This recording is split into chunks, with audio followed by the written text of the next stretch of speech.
Hello friends, इस video में हम लोग फिजिक्स के एक और क्वेश्चन को ट्रिक से सॉल्व करेंगे। क्वेश्चन कौन सा? क्वेश्चन 37 को ट्रिक से सॉल्व करेंगे। इस क्वेश्चन में भी काफी इंटरेस्टिंग ट्रिक लगाएंगे। ट्रिक कब लगाना है?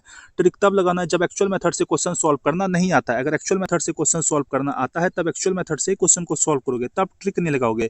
फिर जो क्वेश्चन एक्चुअल मेथड से सॉल्व हो जाता है उस सभी को एक्चुअल मेथड से सॉल्व कर लोगे। फिर जो क्वेश्चन अपना बच जाएगा, मतलब जो क्वेश्चन हम लोग से सॉल्व नहीं हो पा रहा था या फिर जो क्वेश्चन सॉल्व करना नहीं आता था, उस सभी क्वेश्चन को छोड़कर नहीं आओगे, उस सभी क्वेश्चन को ट्रिक लगाकर सॉल्व करोगे, ताकि जो हम लोग का ओवरऑल मार्क्स है वो एग्जाम में इंक्रीज हो सके, हम लोग का ओवरऑल मार्क्स एग्जाम में बूस्ट हो सके। अगर आपको बहुत कम टाइम में जेई मेंस के मार्क्स को बूस्ट करना, तो मैंने आपके लिए जेई मेंस का मोस्ट रिपीटेड 40 क्वेश्चन प्रिपेयर किया। इसके साथ साथ फिजिक्स का फॉर्मूला सेट और केमिस्ट्री का रिवीजन सेट भी प्रिपेयर किया है।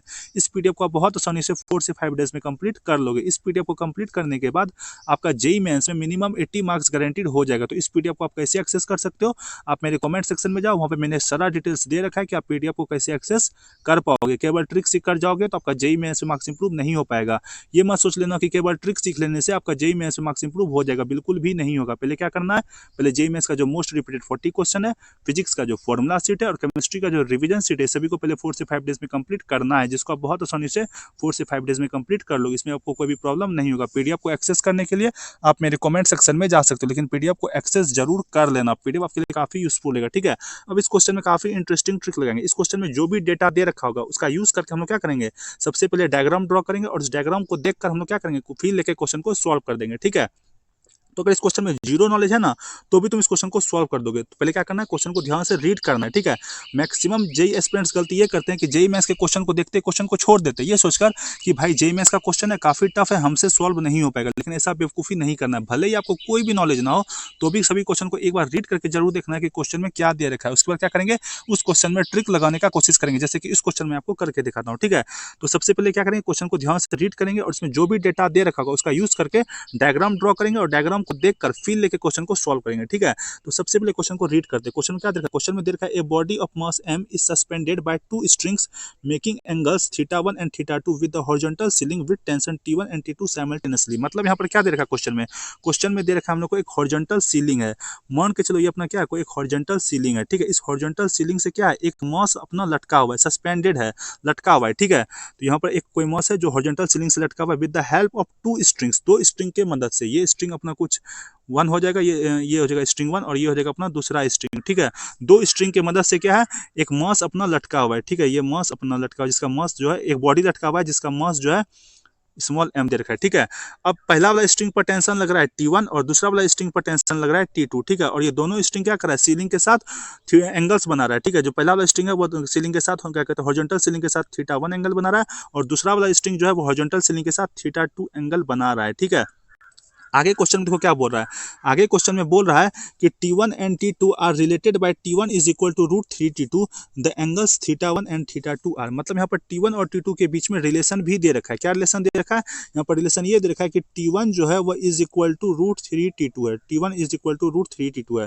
तो इस वाले रिलेशन से हम लोग ये तो बोल सकते हैं, T1 is equal to √3 T2 वाले रिलेशन से ये तो बोल सकते हैं कि T1 जो होगा वह ग्रेटर देन T2 होगा, क्योंकि T1 जो है वह √3 टाइम्स क्या है? T2 के बराबर है। तो T1 जो होगा वो T2 से बड़ा होगा, क्या कहते हैं? ये बोल सकते हैं इस वाले रिलेशन से T1 इक्वल टू √3 T2 वाले रिलेशन से ये बोल सकते हैं कि T1 जो होगा वो T2 से क्या होगा? बड़ा होगा। मतलब यहाँ पर ये बोल सकते हैं हम लोग क्या चीज़? यहाँ पर हम लोग ये बोल सकते हैं, जो ये वाला जो स्ट्रिंग है ना, जो पहला वाला स्ट्रिंग है जिस पर टेंशन T1 लग रहा है, इस वाले स्ट्रिंग पर जो टेंशन लग रहा है वो बड़ा है किसके कंपेरिजन में? ये जो दूसरा वाला स्ट्रिंग है जिस पर टेंशन T2 लग रहा है उसके कंपेरिजन में, ठीक है। तो चूंकि पहले वाले स्ट्रिंग पर टेंशन क्या कहते हैं? ज़्यादा लग रहा है, तो ये क्या करेगा? ये इस वाले मास को जो है वो इस साइड थोड़ा सा शिफ्ट करेगा, इस साइड शिफ्ट करेगा, ठीक है। और क्या कहते हैं? इस पर टेंशन T2 का टेंशन जो है वो कम लग रहा है, तो वो क्या करेगा? इस वाले स्ट्रिंग को इस मतलब क्या कहते हैं? इस साइड थोड़ा सा शिफ्ट करेगा, ठीक है।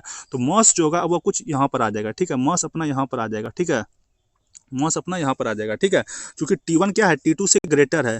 क्योंकि यहाँ पर क्या बोला गया? यहाँ पर T1 जो है वो T2 से ग्रेटर है। तो ये जो पहला वाला स्ट्रिंग है, क्या कहते हैं? जो पहला वाला स्ट्रिंग है, ठीक है, वो क्या करेगा? वो क्या कहते हैं? वो क्या करेगा? वो क्या कहते हैं? दूसरे वाले स्ट्रिंग को अपने तरफ शिफ्ट करेगा, ठीक है। अपनी तरफ क्या करेगा? शिफ्ट करने वाला है, ठीक है। पहला वाला स्ट्रिंग क्या करेगा? दूसरे वाले स्ट्रिंग को अपनी तरफ शिफ्ट करेगा। तो यहाँ से तुम क्लियरली बोल सकते हो जो θ1 होगा, जो एंगल θ1 होगा वो क्या होगा? बढ़ेगा। θ1 क्या होगा? बढ़ेगा, ठीक है। और θ2 क्या होगा? अपना घटेगा। यहाँ पे तुम डायग्राम से देख सकते हो कि θ1 क्या हो गया? बढ़ गया और θ2 क्या हो गया? घट हट गया, तो यहाँ पर तुम बोल सकते हो जो थीटा 1 होगा वह क्या होगा, ग्रेटर देन थीटा 2 का। तो जिस भी ऑप्शन में थीटा 1 ग्रेटर देन थीटा 2 का वही अपना करेक्ट ऑप्शन होगा, ठीक है।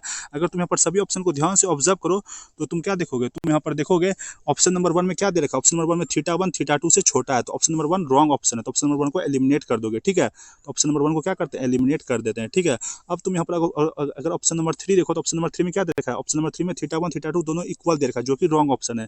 थीटा 1 क्या होगा, थीटा 2 से बड़ा होगा, तो ऑप्शन नंबर 3 को भी यहाँ एलिमिनेट कर दिया। अगर तुम ऑप्शन नंबर 4 को देखो तो ऑप्शन नंबर 4 में क्या दे रखा है, थीटा 1 थीटा 2 से छोटा दे रखा है, तो ऑप्शन नंबर 4 भी रॉन्ग ऑप्शन है, तो ऑप्शन नंबर 4 को भी एलिमिनेट कर देंगे, ठीक है। अब अगर तुम यहाँ पर ऑप्शन नंबर 2 देखो तो ऑप्शन नंबर 2 में थीटा 1 जो है वो थीटा 2 से बड़ा दे रखा है, जबकि जो कि क्या है, करेक्ट है। तो ऑप्शन नंबर 2 को यहाँ पर तुम क्या करोगे, गेस करोगे। अगर यहाँ पर तुम ऑप्शन नंबर 2 को गेस करोगे तो यहाँ पे आपका आंसर करेक्ट भी हो जाएगा, क्योंकि आंसर भी हम लोग का यहाँ पर ऑप्शन नंबर 2 ही दे रखा है, ठीक है। तो इस तरीके से क्या करना है, हम लोग को पेपर को अटेम्प्ट करना है। यहाँ पर हमको कोई भी नॉलेज नहीं भी था तो भी हमने क्या किया, इस क्वेश्चन को सॉल्व कर दिया, बस डायग्राम ड्रॉ किया और फिल किया और क्वेश्चन को सॉल्व कर दिया। तो इस तरीके से पेपर को अटेम्प्ट करना है। अगर आपको वीडियो पसंद आया तो प्लीज वीडियो को लाइक कीजिए, चैनल को सब्सक्राइब कीजिए। Thank you.